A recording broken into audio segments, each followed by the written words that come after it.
है वो क्या रिवीजन करेंगे, अभी हम लोग रिवीजन करेंगे बायोमोलिक्यूल्स, है ना। तेज़ी के साथ वो रिवाइज करना है, समझाएंगे नहीं उतना, ठीक है, बस आप समझ जाइएगा उसमें। तो बायोमोलिक्यूल्स में जो है वो हम लोग को क्या क्या पढ़ना है, सबसे पहले वही, ठीक है, इंट्रोडक्शन। इंट्रोडक्शन के बाद जो है how to analyse chemical composition of living matter, primary and secondary metabolites, ठीक है, और उसके बाद जो है, ठीक है, carbohydrate, protein, lipid, nucleic acid, ठीक। और न्यूक्लिक एसिड के बाद, ठीक है, ये एंजाइम्स क्या पढ़ेंगे, एंजाइम, यानी कि सबसे पहले हम लोग को पढ़ना है introduction, how to analyse chemical composition of living matter, and then primary and secondary metabolites, और उसके बाद कार्बोहाइड्रेट, ठीक है, कार्बोहाइड्रेट के बाद then protein, then lipid, then जो है न्यूक्लिक एसिड, और उसके बाद फिर क्या पढ़ेंगे, विटामिन के बाद ये एंजाइम्स के बारे में पढ़ेंगे। इंट्रोडक्शन में अगर आप देखिएगा तो लिविंग ऑर्गेनिज्म का कॉम्पोजिशन क्या होता है। लिविंग ऑर्गेनिज्म में 7 थिंग्स होती है, ठीक है, ये देखिएगा, जैसे carbohydrate, protein, lipid, nucleic acid, water, and then mineral science और विटामिन्स, ठीक है। तो विटामिन्स जो है वो ज़रूरी नहीं कि सारे लिविंग ऑर्गेनिज्म में रहे, सिर्फ ये हायर लिविंग ऑर्गेनिजम्स में रहता है, लेकिन जो लोअर लिविंग ऑर्गेनिजम्स है उसमें विटामिन्स नहीं रहता है। लेकिन उसके अलावा ये 6 चीज़ है, ठीक है, carbohydrate, protein, lipid, nucleic acid, water and mineral sign, ये 6 चीज़ तो रहना ही रहना है लिविंग होने के लिए। इसमें से अगर एक भी चीज़ अगर कम हो जाती है तो वो लिविंग नहीं रहेगा, ठीक है। लिविंग रहने के 6 चीज़ ज़रूरी है। अब ये जो कार्बोहाइड्रेट है, प्रोटीन है, ठीक है, लिपिड है, और न्यूक्लिक एसिड और विटामिन्स है, ये इनऑर्गेनिक, ये ऑर्गेनिक होते हैं। और वाटर मिनरल्स जो होगा, मिनरल साइंस जो रहेंगे इनऑर्गेनिक, मिनरल साइंस वो क्या रहेगा, इनऑर्गेनिक रहेगा। बायोमोलिक्यूल्स क्या है, ठीक है, बायोमोलिक्यूल्स वो सारे हम लोग जो है वो सारे मॉलिक्यूल्स को जो सेल के अंदर या ऑर्गेनिज्म के अंदर रहते हैं उसी को आप क्या बोलते हैं, बायोमोलिक्यूल्स कहते हैं। Biomolecules includes organic and inorganic molecule both, ठीक है। बायोमोलिक्यूल्स में ऑर्गेनिक मॉलिक्यूल्स भी आएंगे और इनऑर्गेनिक मॉलिक्यूल्स हैं, यानी वो सारे मॉलिक्यूल जो आपको सेल या ऑर्गेनिज्म के अंदर रहते हैं उसी को आप क्या बोलते हैं, बायोमोलिक्यूल्स कहते हैं, ठीक है। अब देखेंगे ये सब हो गया। अब हम लोग सेकंड देखते हैं कि ये हमको ये हाउ टू एनालाइज, हमको कैसे पता चला कि ये सारी चीज़ें जो है वो लिविंग ऑर्गेनिज्म में रहता है। तो हम लोगों ने, ठीक है, लिविंग टिश्यू को एनालाइज किया है, ठीक है। कैसे हम लोगों ने एनालाइज किया है, कॉम्पोजिशन ऑफ लिविंग मैटर ऐसे एनालाइज किया है। ऐसे का मतलब जैसे देखेंगे यहाँ पे, ठीक है, ये देखिए, ठीक है, यहाँ पे देखेंगे, देखो, जैसे सबसे पहले मान लीजिए हम लोग कोई लिविंग ऑर्गेनिज्म ले लेते हैं, लिविंग मैटर ले लेते हैं, जैसे पीस ऑफ लीवर या फिर वेजिटेबल लिविंग ऑर्गेनिज्म। अब ना मर गई है, जब पेड़ से अलग कर लिया तब ना वो मर गई, लेकिन एक ज़माने में जब तक पेड़ पे थे तो लिविंग ही थी, लिविंग प्लांट सेल्स था वो। या फिर पीस ऑफ लीवर ले लेते हैं, कोई भी जानवर, मुर्गी बकरा का जो है वो छोटा सा पीस ऑफ लीवर ले लेते हैं, अभी वो मर गया है, ठीक है, लेकिन कभी ना कभी जो है वो तो लिविंग ही था। तो इनका हम लोग क्या करेंगे, केमिकल कॉम्पोजिशन जो है वो एनालाइज करेंगे। तो सबसे पहले हम लोग क्या करते हैं, एक कंटेनर लेते हैं जो मोटार का बना रहता है, ठीक है, क्या बना रहता है, मोटार का। मोटार एक ऐसी चीज़ होती है जो बहुत हाईली अनरिएक्टिव होती है, ठीक है, हाईली अनरिएक्टिव। उसमें अगर आप ये डालिएगा, बहुत सारा एसिड डालिएगा या बहुत सारा जो है वो बेस डालिएगा तो वो उसके मोटार जो है उससे रिएक्ट नहीं करता है, ठीक है। उससे रिएक्ट करेगा या नहीं करेगा, नहीं, उससे रिएक्ट जो है वो नहीं करता है। कौन, मोटार जो होता है, ठीक है। तो आपने यहाँ पर देखा, ठीक है, एक मिनट रुको,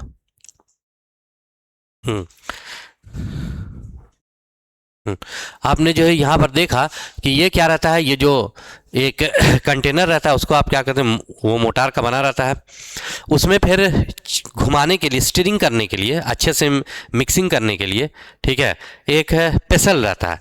हम लोग चाय में जो चीनी जो डालते हैं, शक्कर डालते हैं, किस चीज़ से घुमा देते हैं, चमची से घुमा देते हैं, चम्मच से घुमा देते हैं। लेबॉर्ट्री में ऐसा नहीं होता है, एक ख़ास तरह का क्या आता है, पेसल आता है, ठीक है, उससे जो है मिक्स किया जाता है। और पीस ऑफ लीवर या तो वेजिटेबल या वेजिटेबल का टुकड़ा या फिर जो है लीवर का टुकड़ा, और उसमें ट्राइक्लोरोएसिटिक एसिड वो हम लोग डाल देते हैं। ट्राइक्लोरोएसिटिक एसिड जो है इसको अच्छे से डिसॉल्व कर देता है, अच्छे से डिजॉल्व हो गया। तो मान लीजिए पीस ऑफ लीवर या वेजिटेबल जब इस ट्राइक्लोरोएसिटिक एसिड में जो है, ठीक है, वो डिजॉल्व हो जाएगा, तो ये जो आपको सोल्यूशन है थोड़ा सा गाढ़ा हो जाएगा कि नहीं हो जाएगा, ठीक है। तब आप इसको क्या बोलेंगे, थिक स्लरी। क्या बोलते हैं आप इसको, थिक स्लरी कहते हैं, ठीक है। एक थिक स्लरी मिलेगा, और थिक स्लरी को जो है, ठीक है, गाढ़ा पेस्ट टाइप मिलेगा, उसको आप पोर कर देंगे। किसके ऊपर पोर कर देंगे, ठीक है, एक बीकर के ऊपर पोर कर देंगे, ठीक है। रुको एक सेकंड, क्या हुआ?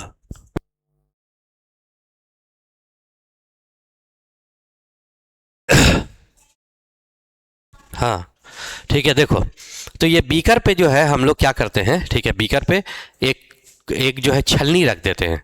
छलनी मतलब जो है, ठीक है, या तो वो मतलब जो है वो स्ट्रेनर, ठीक है, क्या रखते हैं हम लोग, स्ट्रेनर रखते हैं। स्ट्रेनर कुछ भी हो सकता है, कॉटन का क्लॉथ हो सकता है या चीज़ क्लॉथ हो सकता है। उससे क्या होता है कि वो छलनी की तरह काम करेगा।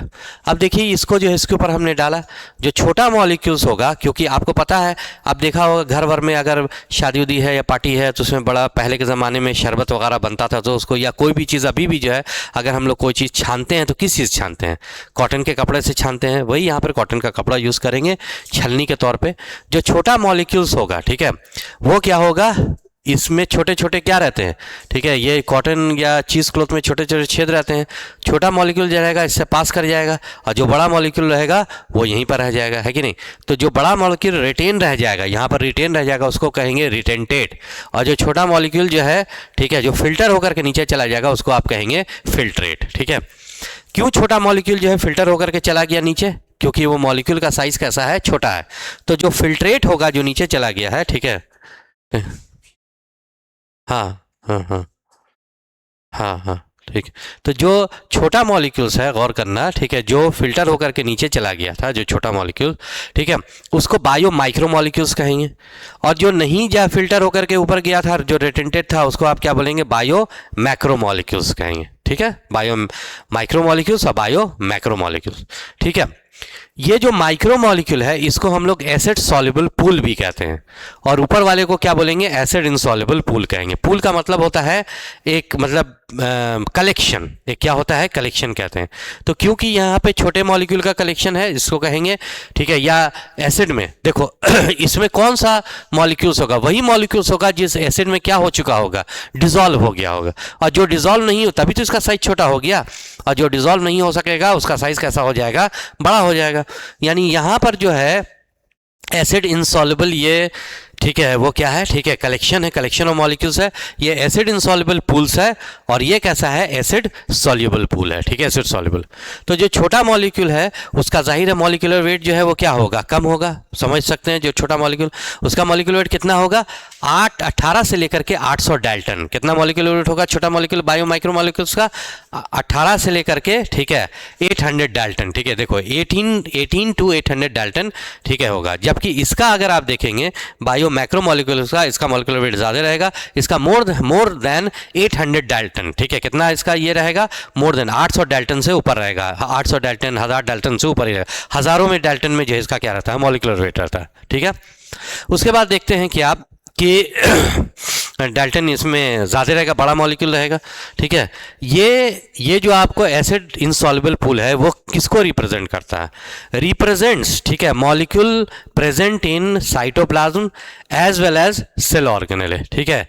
और ये किसको रिप्रेजेंट करता है, छोटा वाला represent molecule, micro molecule present in cytoplasm. अब देखो इसका फर्क समझोगे, क्या लिखा है, ये एनसीईआरटी की लाइन है, क्या लिखा हुआ देखो। जो साइटोप्लाज्म है, या साइटोप्लाज्म, सेल में क्या रहता है, एक साइटोप्लाज्म रहता है, सेल ऑर्गेनेले रहता है, ये दो चीज़ रहती है। अब क्या होता है, जैसे छोटा छोटा मॉलिक्यूल है, जैसे एमिनो एसिड्स है, अगर उसको, ये एमिनो एसिड्स को अगर मान लीजिए सेल ऑर्गेनेले कोई बनाना है, तो वो क्या होगा, सारे एमिनो एसिड्स आपस में जुटेंगे, प्रोटीन बनेगा, बड़ा सा प्रोटीन बनेगा, वो प्रोटीन जो है सेल ऑर्गेनेले का फॉर्मेशन करेगा। बोलो यस है ना, यस और नो। तो ऑर्गेनेले में हमेशा जो है, ठीक है, वो छोटा मॉलिक्यूल होगा कि बड़ा मॉलिक्यूल होगा, बड़ा मॉलिक्यूल होगा। ऑर्गेनेलेज में हमेशा बड़ा मॉलिक्यूल। लेकिन अगर आप साइटोप्लाज्म देखेंगे तो साइटोप्लाज्म में जो है, ठीक है, वो छोटा मॉलिक्यूल भी डिसॉल्व रहेगा, और छोटा मॉलिक्यूल थोड़ा सा जुड़ करके आपस में पॉलीमराइज होकर के थोड़ा सा बड़ा मॉलिक्यूल भी बनाएगा। यानी साइटोप्लाज्म में रहेगा वो छोटा मॉलिक्यूल भी डिसॉल्व रहेगा, बड़ा मॉलिक्यूल रहेगा। लेकिन सेल ऑर्गेनेल तभी बनता है जब छोटा मॉलिक्यूल आपस में पॉलीमराइज होकर के बड़े मॉलिक्यूल का फॉर्मेशन करता है। तो वही लिखा हुआ है कि ये जो है ये आपको बायो मैक्रो मॉलिक्यूल है, ये किस चीज को जो है वो रिप्रेजेंट, मतलब ये कहां पर के मॉलिक्यूल को रिप्रेजेंट करेगा? सेल ऑर्गेनेले के मॉलिक्यूल को रिप्रेजेंट करेगा, साइटोप्लाज्म के मॉलिक्यूल को रिप्रेजेंट करेगा, ठीक है, दोनों जगह रहता है बड़ा मॉलिक्यूल। लेकिन जो बायो माइक्रो मॉलिक्यूल्स है वो क्या बायो माइक्रो मॉलिक्यूल है, क्या वो सेल ऑर्गेनेले में प्रेजेंट होगा? नहीं, वो जब भी प्रेजेंट होगा सिर्फ कहां प्रेजेंट होगा? साइटोप्लाज्म में प्रेजेंट होगा, ठीक है, साइटोप्लाज्म, ठीक है। जैसे अब आप देखिए एग्जाम्पल देखिए, प्रोटीन की बात करते हैं। प्रोटीन का मोनोमर क्या होता है? Amino acids. बोलो ये एसिड सॉल्युबल में आएगा कि एसिड इनसॉल्युबल में आएगा? मोनोमर है, एसिड सॉल्युबल में आएगा। यही मोनोमर आपस में जुड़ता चला जाएगा, प्रोटीन बन जाएगा, पॉलीपेप्टाइड बन जाएगा, तो ये बड़ा मॉलिक्यूल हो जाएगा कि नहीं हो जाएगा? तो ये किस में आएगा? ये बायो मैक्रोमोलिक्यूल्स में आएगा। सिंपल शुगर, ठीक है, आप कार्बोहाइड्रेट की बात करते हैं, जैसे सिंपल शुगर, मोनोसैक्राइड, ओलिगोसैक्राइड, ये किस में आएगा? ये तुम्हारा जो है माइक्रो मॉलिक्यूल में आएगा। और यही जब, ठीक है, मोनोसैक्राइड और ओलिगोसैक्राइड से बड़ा मॉलिक्यूल हो जाएगा, ये हो जाएगा तुम्हारा क्या? ठीक है, पॉलीसैक्राइड हो जाएगा, तो ये किस में आ जाएगा? ठीक है, पॉलीसैक्राइड अगर हो जाएगा तो ये किस में आ जाएगा? ये आपको आ जाएगा बायो मैक्रोमोलिक्यूल्स में आ जाएगा। सेम इसी तरह से न्यूक्लिक एसिड, न्यूक्लिक एसिड किस में आएगा? बायो मैक्रोमोलिक्यूल में। और यही इसका जो मोनोमर है, नाइट्रोजनस बेस है, न्यूक्लियोटाइड है, न्यूक्लियोसाइड है, वो किस में आएगा? बायो माइक्रोमोलिक्यूल्स में आएगा। समझ रहे हो कि नहीं समझ रहे हो? वैसे ही अगर आप देखेंगे लिपिड की बात करते हैं, लिपिड देखो, लिपिड कोई पॉलीमर नहीं होता है, लिपिड हमेशा कैसा होता है? छोटा ही मॉलिक्यूल होता है। लेकिन तो इसलिए लिपिड कहाँ पर आएगा? ठीक है, लिपिड जो है वो हमेशा बायो माइक्रोमोलिक्यूल्स में आएगा। लेकिन लिपिड जो है वो जरूर बायो, छोटा मॉलिक्यूल जरूर होता है, बायो माइक्रोमोलिक्यूल जरूर होता है, लेकिन जो है आप गौर करेंगे, लेकिन जो है वो एसिड इनसॉल्युबल पूल में आता है। किस में आता है? वो एसिड इनसॉल्युबल पूल में आता है। कौन? लिपिड। क्यों एसिड इनसॉल्युबल? छोटा मॉलिक्यूल होने के बावजूद भी एसिड इनसॉल्युबल पूल में क्यों आता है, वो हम लोग जरा सा आगे देखेंगे, ठीक है। वाटर मिनरल्स, आपको क्या लगता है एसिड सॉल्युबल में आएगा कि एसिड इनसॉल्युबल में आएगा? वाटर और मिनरल्स, अरे मिनरल साइन जो पोलर एसिड है ना ये, तो मिनरल साइन भी पोलर होता है, तो पोलर पोलर में डिजॉल्व हो जाता है।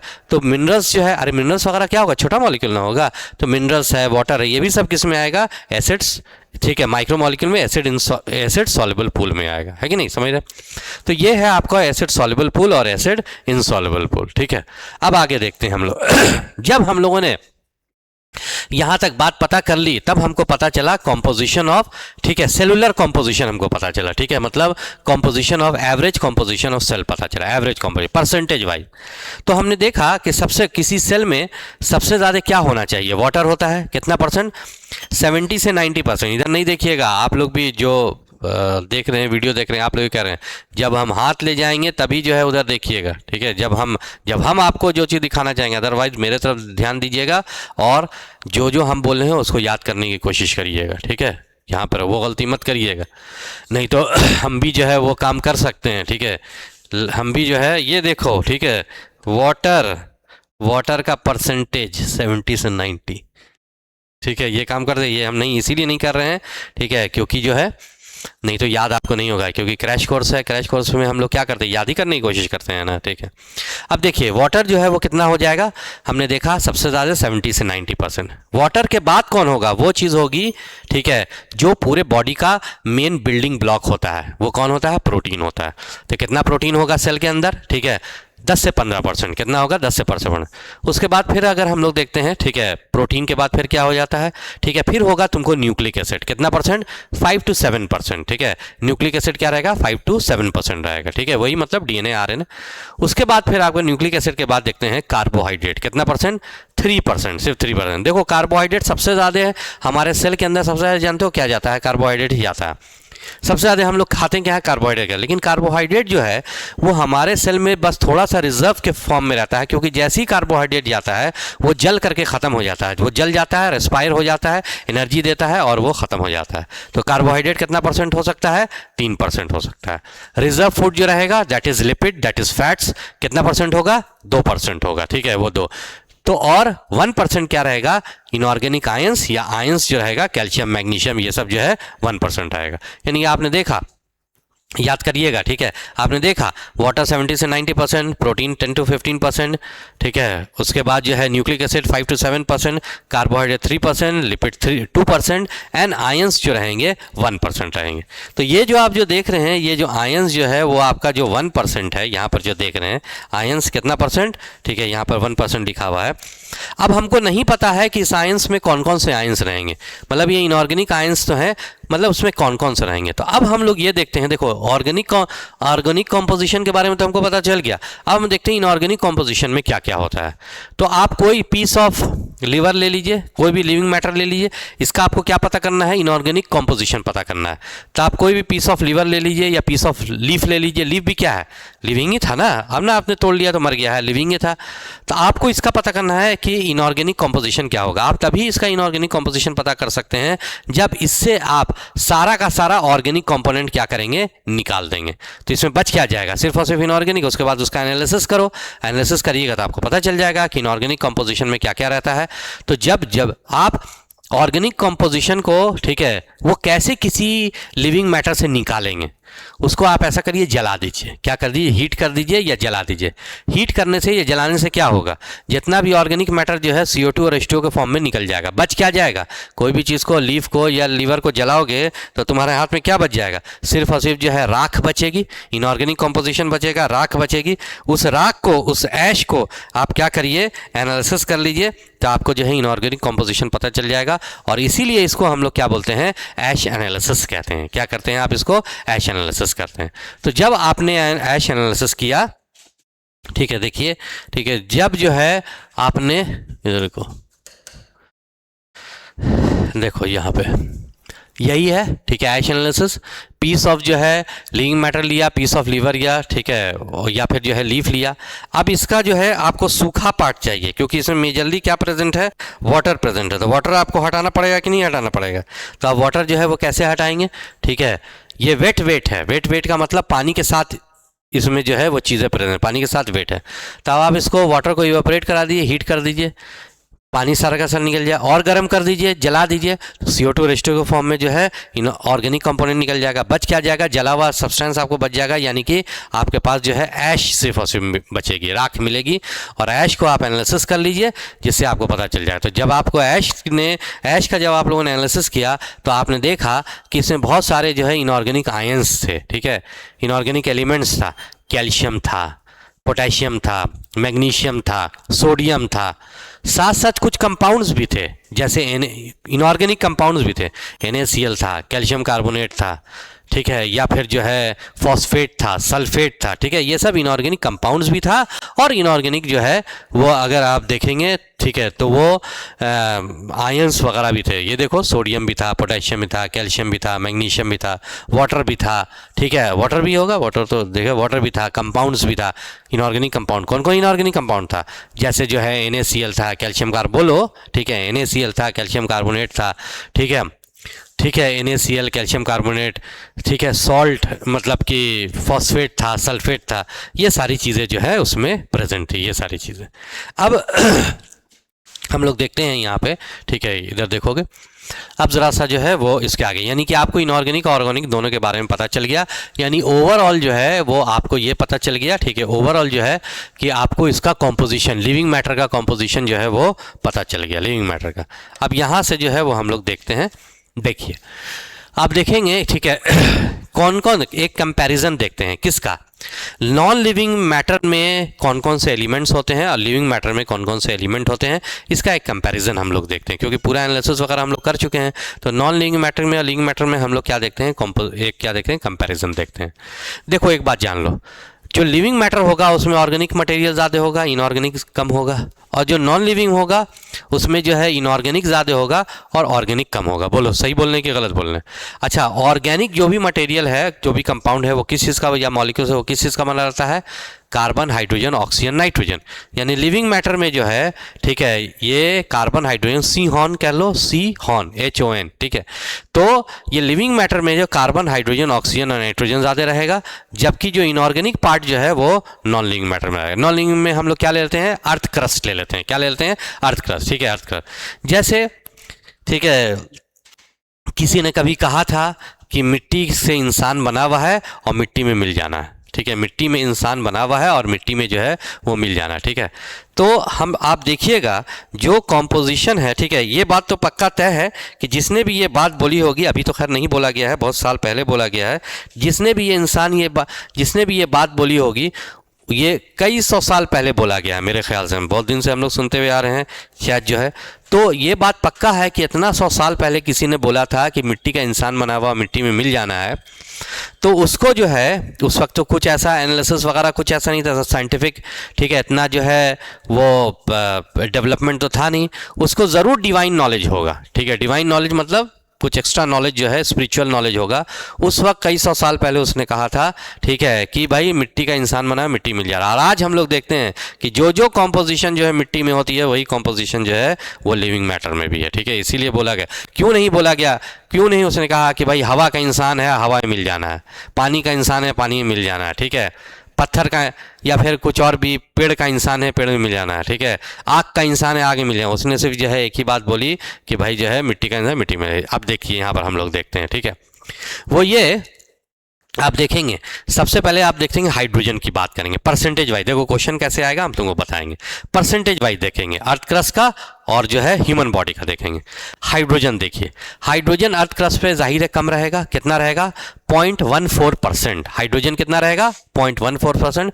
वही अगर हाइड्रोजन अगर ठीक है ह्यूमन बॉडी में देखेंगे, ठीक है, तो वो कितना ह्यूमन बॉडी के सेल में अगर देखेंगे तो वो कितना होगा, ठीक है, ह्यूमन बॉडी कॉम्पोजिशन में तो 0.5%। हाइड्रोजन कितना होगा ह्यूमन बॉडी में 0.5% और हाइड्रोजन अर्थ क्रस्ट पे कितना होगा 0.14%, ठीक है।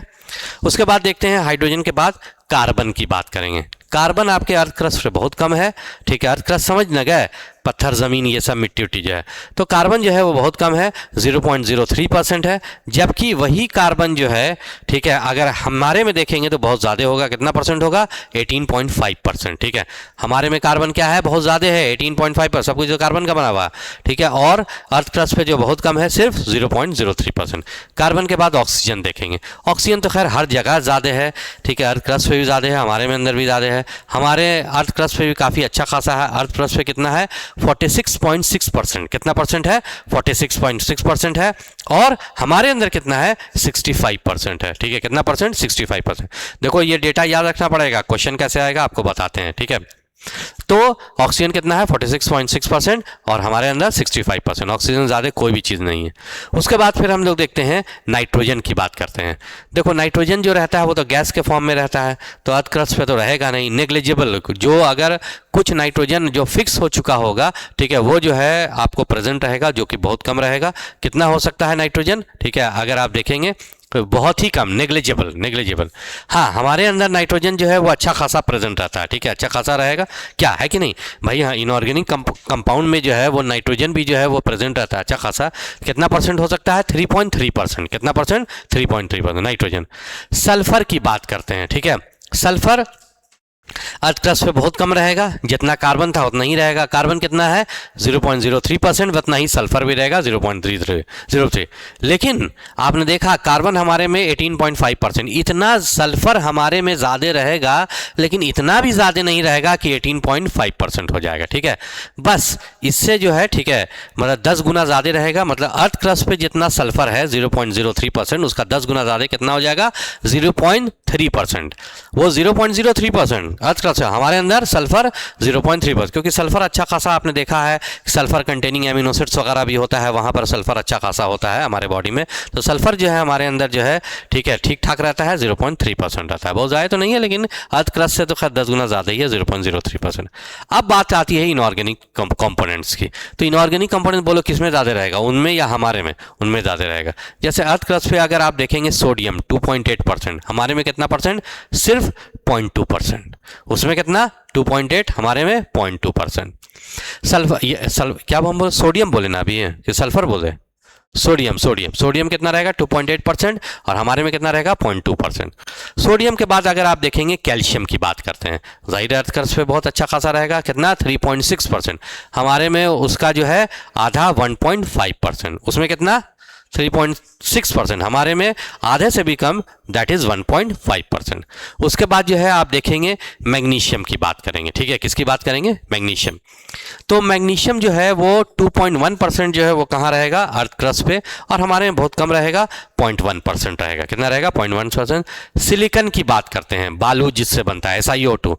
सिलिकन तो हमारे बॉडी में, ठीक है, नेग्लिजिबल, ना के बराबर, ठीक है, एकदम ना के बराबर, जबकि सिलिकन जो है वो आपके अर्थ क्रस्ट पे अच्छा खासा रहता है। कितना होता है, 27.7%, 27.7% सिलिकन जो है, ठीक है, वो अच्छा खासा, ठीक है। तो इतना जो है वो आपको, ठीक है, आपने देखा सबसे पहले जो है हाइड्रोजन, हमारे में हाइड्रोजन कितना, ठीक है, अर्थ क्रस्ट पे हाइड्रोजन 0.14%, हमारे में, ठीक है, 0.5%। कार्बन 0.03%, ठीक है, ये 18.5%। ऑक्सीजन 46.6%, ठीक है, ये, हाँ बोलो, ठीक है, 65%। नाइट्रोजन वेरी लिटल, हमारे में, ठीक है, 3.3%, ठीक है, नाइट्रोजन। सल्फर जो है 0.03% और हमारे में 0.3%, ठीक है। सोडियम जो है, ठीक है, 2.8%, हमारे में 0.2%। कैल्शियम, ठीक है, ठीक है, कैल्शियम जो है वो आपको 3.6%, हमारे में 1.5%। मैग्नीशियम जो है 2.1%, हमारे में 0.1%। सिलिकॉन जो है अच्छा खासा 27.7%, हमारे में नेग्लिजिबल, ठीक है। एक क्वेश्चन यहाँ पर देखिए, अब ये देखिए कैसे आ सकता है। आपके सामने जो है एक वेट दे दिया जाएगा, ये हम बनवा नहीं रहे हैं, आपके सामने एक लिविंग मैटर दिया जाएगा, उसका वेट दे दिया जाएगा, मान लीजिए, ठीक, उसका वेट दे दिया गया 200 ग्राम। पूछा जाएगा कि बताइए इसमें जो है वो कैल्शियम कितना है। 200 ग्राम का आपके पास पीस ऑफ लीवर है, तो कैल्शियम कितना हो जाएगा। कम ज़्यादा नहीं बताना है, एग्जैक्ट फिगर बताना है कितना होगा।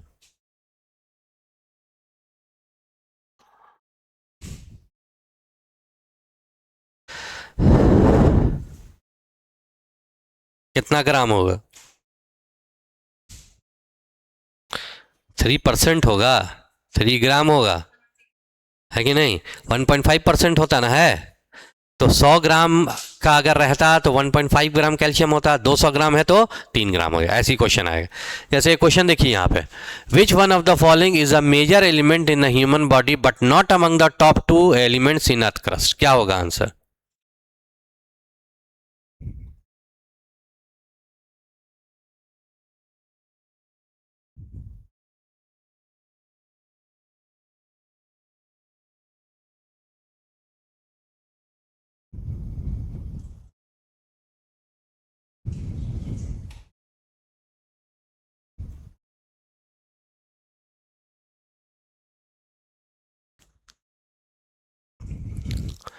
अरे आज बना लोगे, हैं, कितना पता, कौन होगा आंसर,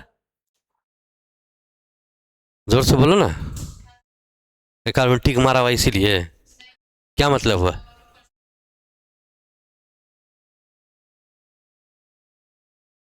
हाँ, कम होना चाहिए। देखो, तब तो सिलिकन ना होना।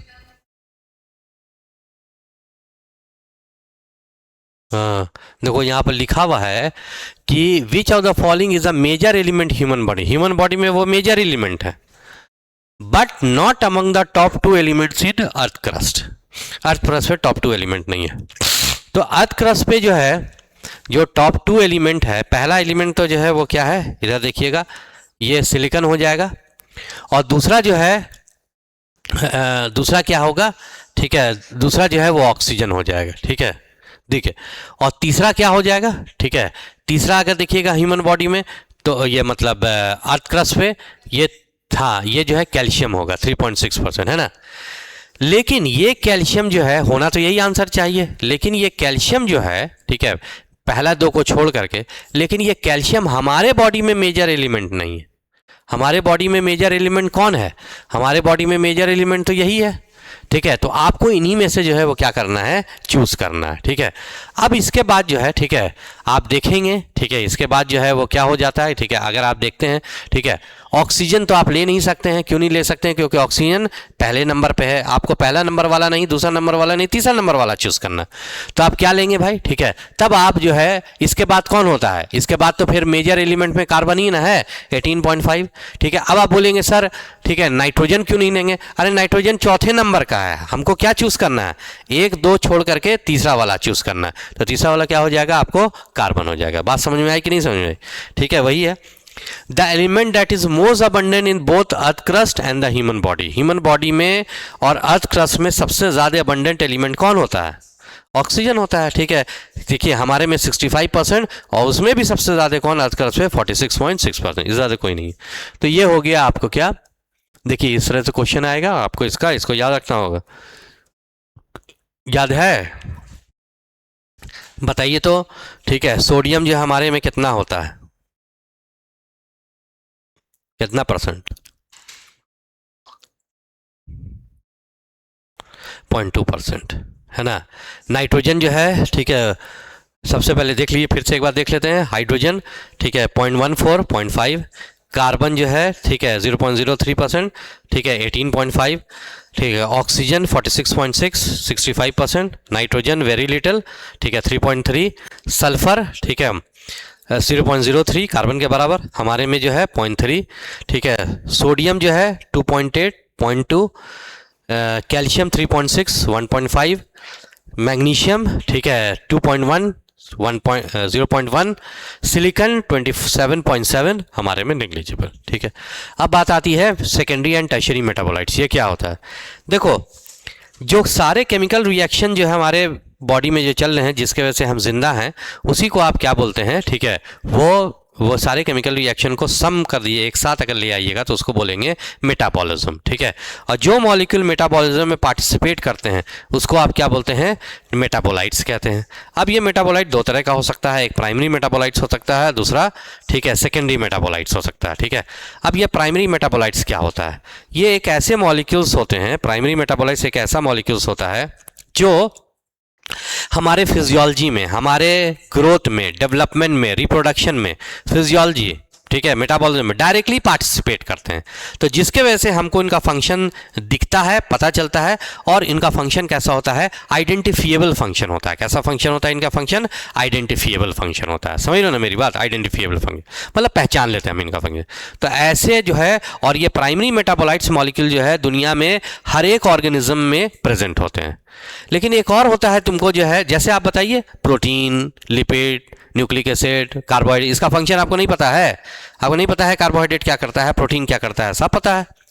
लेकिन एक और तरह का मॉलिक्यूल्स होता है जिसको आप सेकेंडरी मेटाबोलाइट्स कहते हैं।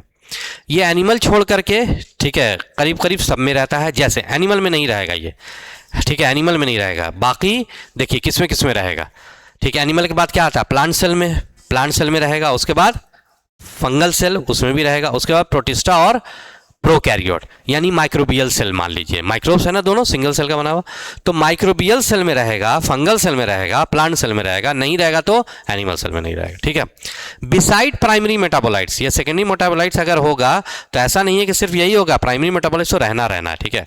सेकेंडरी मेटाबोलाइट्स क्योंकि बॉडी के अंदर है, फंगल सेल, माइक्रोबियल सेल या फिर प्लांट सेल के अंदर है, जरूर फंक्शन तो इसका कुछ होगा।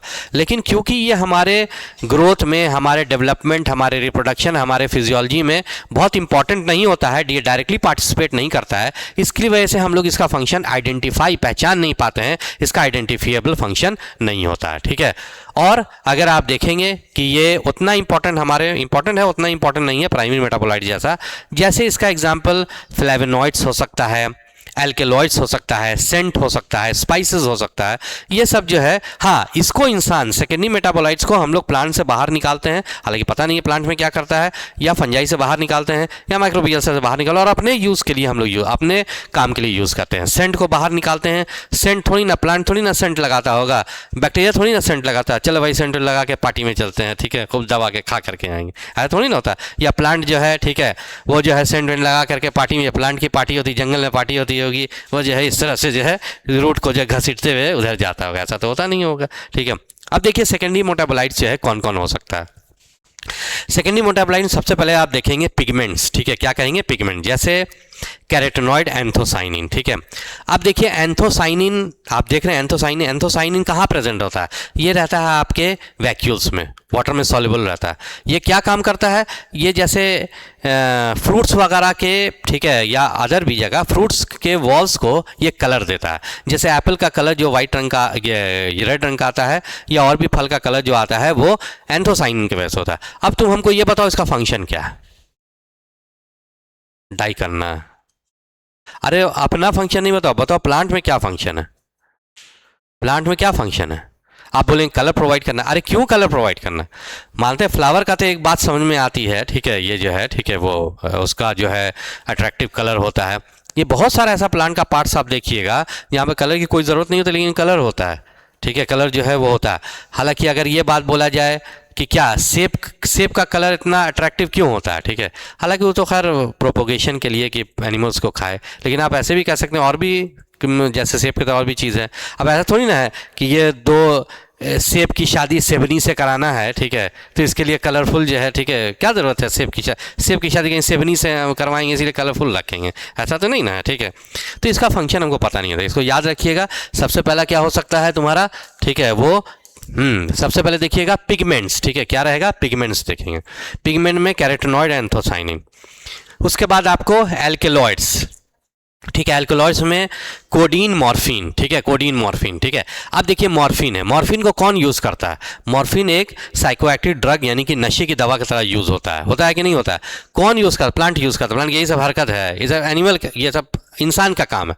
प्लांट ऐसा थोड़ी ना है कि मॉर्फिन जो अपने अंदर बना रहा है, रात को जब जो है देखा अंधेरा अंधेरा, इधर उधर देखा कोई नहीं है, लाओ जो है थोड़ा सा जो है लगा लिया था, मार दिया, ऐसा तो है नहीं, ठीक है। तो मॉर्फिन कोडीन हम लोग यूज़ कर रहे हैं, ठीक है। तो एल्कलॉइड्स में मॉर्फिन कोडीन वैसी जो है, ठीक है। फिर पिगमेंट्स के बाद एल्कलॉइड्स, एंड देन जो है वो तुम्हारा पॉइजन, ये जो है तुम्हारा क्या कहेंगे उसको, हाँ टर्पीन्स, ठीक है, क्या होगा, टर्पीन्स, मोनोटर्पीन्स, डाइटर्पीन। एसेंशियल ऑयल, ठीक है, क्या क्या हो एसेंशियल ऑयल में, ठीक है, हाँ essential oil lemon grass oil हो सकता है, ठीक है। उसके बाद जो टॉक्सिन, एब्रिन, राइसिन, ठीक है, टॉक्सिन, प्लांट क्यों टॉक्सिन यूज़ करेगा बताओ, ठीक है, प्लांट जो है टॉक्सिन, क्योंकि वो क्या हो सकता है, ठीक है, एब्रिन जो है वो राइसिन, टॉक्सिन।